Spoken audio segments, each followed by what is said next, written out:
Est-ce qu'on est au bord d'une troisième guerre mondiale? Salut les étudiants, c'est Prof Bat.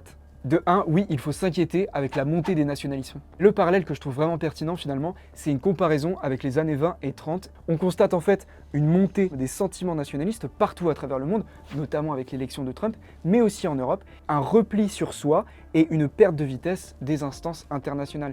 Et forcément, ça fragilise l'équilibre du monde et la paix. À ce sujet, je vous conseille très fortement l'historien Yoann Chapoutot, qui pendant des années rechignait à faire une comparaison avec cette période et qui aujourd'hui la fait volontiers. De deux, les parallèles avec les années 30 restent quand même limités. C'est pas les mêmes intérêts et ça change tout, puisque les puissances ont tout simplement moins d'intérêt à rentrer en guerre. Tout simplement puisque à l'époque, je vais prendre que ces deux exemples-là, la France et l'Allemagne avaient des intérêts notamment territoriaux avec l'Alsace-Lorraine afin de rentrer en guerre et de contrôle des ressources. Alors aujourd'hui, le contrôle des ressources est toujours existant, sauf que contrairement à l'époque, la guerre est d'une intensité bien plus grande, la menace des destructions et la menace écologique est bien plus forte à cause de l'arme nucléaire. Mais en fait, ce qui semble le plus pertinent, c'est une comparaison avec la guerre froide. Alors attention, en même temps, c'est extrêmement différent. Mais dans sa structure, ça peut ressembler à une guerre froide, c'est-à-dire un conflit larvé qui ne va pas aboutir sur des conflits directs entre grandes puissances à cause de la dissuasion nucléaire. Et mieux, je dirais, les arsenaux ont été en partie réduits avec les traités de non-prolifération qui ont limité la diffusion de l'arme atomique.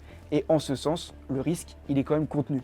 Sauf que, il faut rappeler que la dissuasion nucléaire est une théorie et qu'elle n'est donc pas sûre à 200% et que potentiellement un conflit pourrait quand même éclater.